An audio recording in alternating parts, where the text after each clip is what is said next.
رمضان رمضان رمضان رمضان مرحبا يا رمضان مرحبا. Bismillahirrahmanirrahim. Assalamualaikum warahmatullahi wabarakatuh. Alhamdulillahirabbil alamin wa bihi nasta'in ala umuri dunya waddin. Allahumma shalli wa sallim wa barik ala sayyidina Muhammadin wa ala alihi wa sahbihi ajmain. Hadirin hadirat dimuliakan Allah Subhanahu wa taala, jika kita ditanya kepada diri kita sendiri, apakah diri kita sudah sehat? Nah, apakah makna sehat itu? Apa indikatornya dikatakan diri kita itu sehat?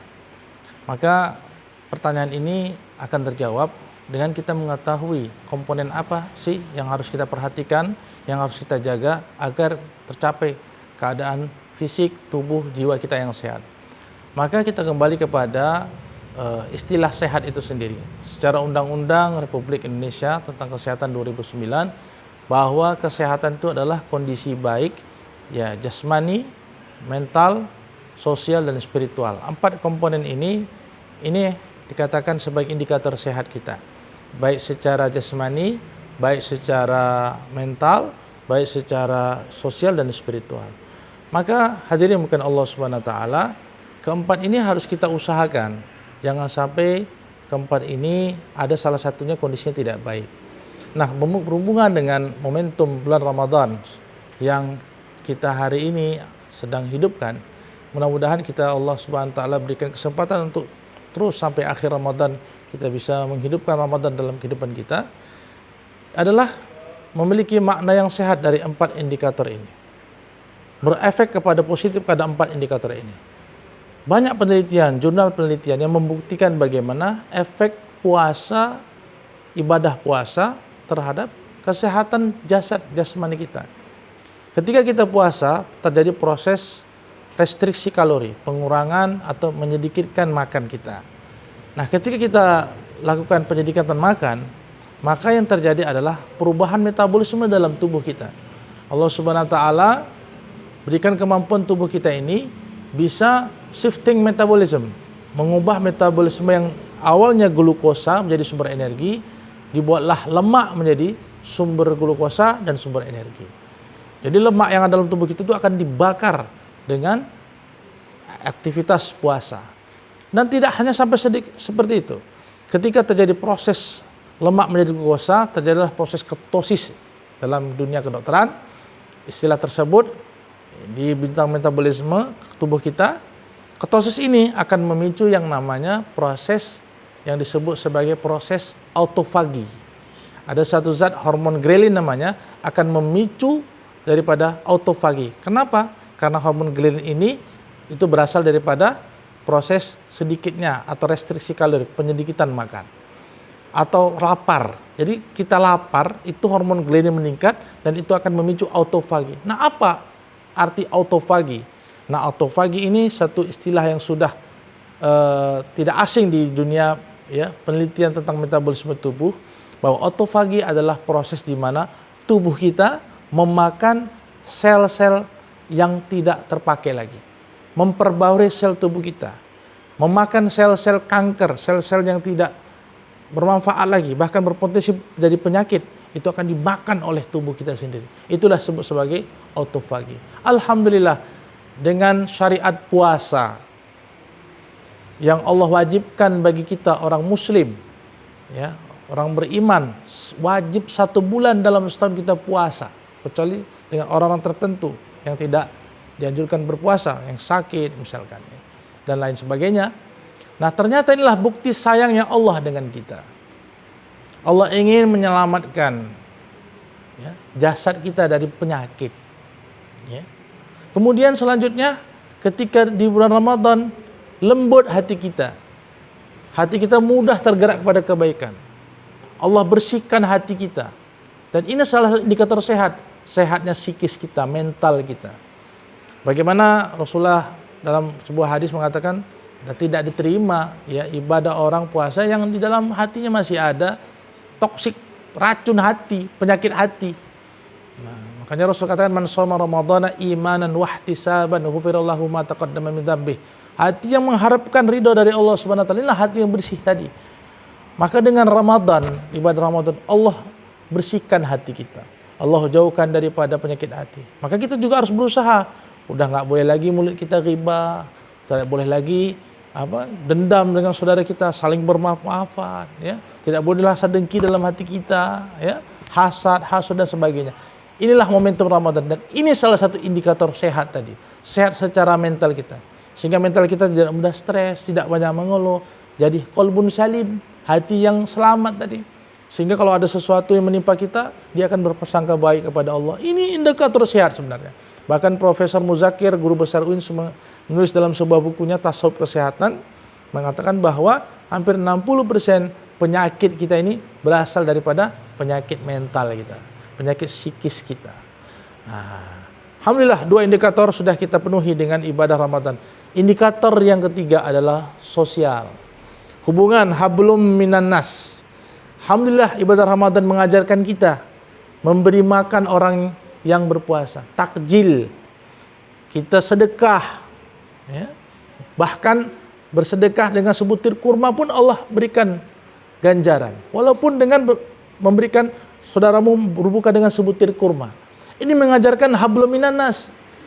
Alhamdulillah, agama kita mengajarkan hal itu. Inilah upaya untuk menggapai daripada sehat secara sosial kita. Jadi nggak ada istilah orang walaupun raganya sehat nampaknya tapi tak ada hubungan dengan orang lain. Nah, dikatakan itu masih ada penyakit dalam diri dia. Jadi secara sosial kita dilatih, ya, di Ramadan ini untuk saling membantu sesama kita. Dan yang terakhir adalah spiritual. Nah, spiritual hablum minallah, hubungan dengan God, Sang Pencipta. Ya. Nah, ini juga indikator penting. Seorang yang hidup di muka bumi ini pastilah harus ada aturan-aturannya. Tidak boleh merusak alam ini, tidak boleh menyakiti, tidak boleh membunuh. Itu aturan yang dibuat Allah Subhanahu wa taala. Nah, dengan ibadah puasa pastinya lah orang tak akan terpancing untuk berbuat maksiat. Orang akan dikasih jalan Allah untuk berbuat baik. Bahkan di Ramadan dibelenggu setan-setan. Harap nafsu kita ditekan, pahala ditingkatkan. Banyak hadis Nabi, ulama kita mengajarkan bagian fadilah puasa. Kalau berpuasa pahalanya itu ibadah sunnah kita, solat sunnah kita tuh pahalanya sama dengan solat wajib. Solat wajib berlipat ganda pahalanya. Ini apa? Motivasi untuk pada kita. Dan inilah bukti cintanya Allah dengan kita umat Nabi Muhammad SAW dikasih syariat puasa dalam setahun itu sebulan wajib kita berpuasa. Belum lagi nanti ibadah puasa sunnahnya Ayyamul Bid, puasa Senin Kamis, ya, puasa Syawal. Alhamdulillah. Inilah indahnya Islam. Islam sayang dengan umatnya. Islam ingin selamat umatnya. Diberikanlah kita syariat, diberikanlah perintah ibadah dan salat ibadah di bulan Ramadan. Mudah-mudahan kita bisa memaknai Ramadan ini lebih dalam lagi. Senang dengan ibadah Ramadan, senang menghidupkan bulan Ramadan. Tidak sia-sia Ramadan kita. Mudah-mudahan Ramadan kita ini tidak hanya sekedar menahan lapar dan haus saja. Kata Rasulullah SAW dalam sebuah hadis, banyak orang itu berpuasa, banyak ini kata Rasulullah, orang berpuasa dan dapat lapar dan haus saja. Berarti mayoritas banyak kita puasa ini, ya, banyak yang hanya dapat lapar haus saja. Tapi kita belajar thalabul ilmi dengan ulama-ulama kita, dengan habaib kita duduk sama menasihati kita. Ternyata puasa ini luar biasa fadilahnya. Puasa ini mengajarkan kita harus membantu sesama. Puasa mengajarkan kita bagaimana menekan hawa nafsu kita. Bagaimana puasa ini berefek kepada indikator sehat, 4 indikator sehat tadi.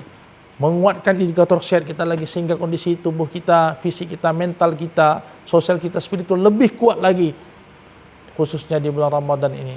Itulah harapan kita semua. Mudah-mudahan Allah Subhanahu wa taala berikan kita terus kesempatan untuk bisa menikmati Ramadan. Tidak hanya Ramadan ini, Ramadan berikutnya. Ramadan berikutnya sampai nanti Allah Subhanahu wa taala panggil kita. Sampai Allah Subhanahu wa taala hisab kita dan Allah menerima ibadah kita. Inilah yang bisa Al-Fakir sampaikan untuk antum sekalian. Baik kita puasa dengan sebenar-benarnya makna puasa, kita dalami maknanya, kita hayati puasa ini, kita senangi puasa ini. Jangan sampai nanti ada orang-orang di luar sana yang bukan Islam, banyak kalilah, berat kalilah syariat Islam ini. Masa puasa pula, nahan-nahan makan, nahan minum, itu apa? Ya, bahkan ada istilah 5L. Kalau puasa itu kena 5L. Letih, lesu, loyo, lunglai, letoy, lemot. Apa lagi? L lagi. 5L itu. Lebih lagi 5L. Nah, jadi kalau orang puasa udah mulai kerja pun males, ya, enaknya tidur-tiduran aja, ya, rebahan saja. Aktivitas pun terus berkurang. Sebenarnya bukan di situ makna puasa. Seharusnya puasa meningkatkan semangat kita ibadah. Semangat kita beraktivitas, berproduktivitas. Ya. Kita lihat sejarahnya, ya.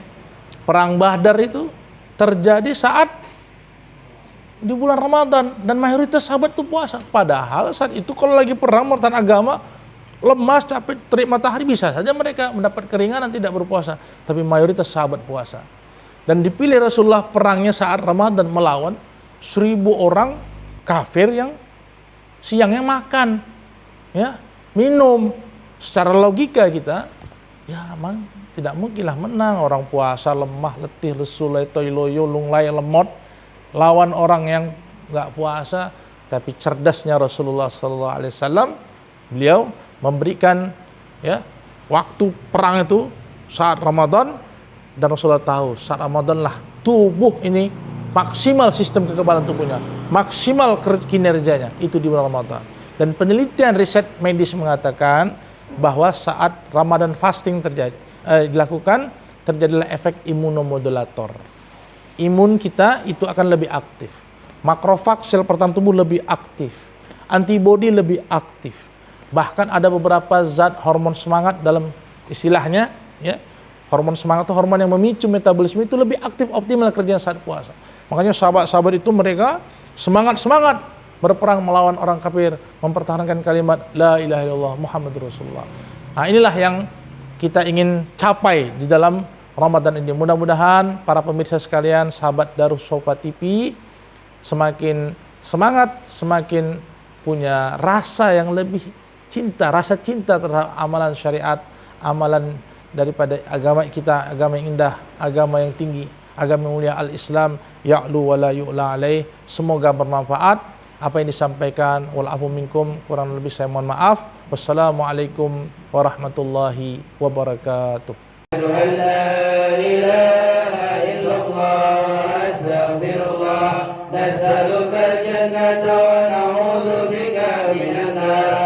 أشهد أن لا إله إلا الله أستغفر الله نسألك الجنة ونعوذ بك من النار أشهد أن لا إله إلا الله أستغفر الله نسألك الجنة ونعوذ بك من النار اللهم إنك عفو كريم تحب العفو فاعف عنا اللهم إنك عفو كريم تحب العفو فاعف عنا اللهم إنك عفو كريم تحب العفو فاعف عنا يا كريم يا عظيم يا عظيم يا عظيم أنت إلهي لا إله غيرك اغفر الذنب العظيم فإنه لا يغفر الذنب العظيم إلا العظيم يا عظيم يا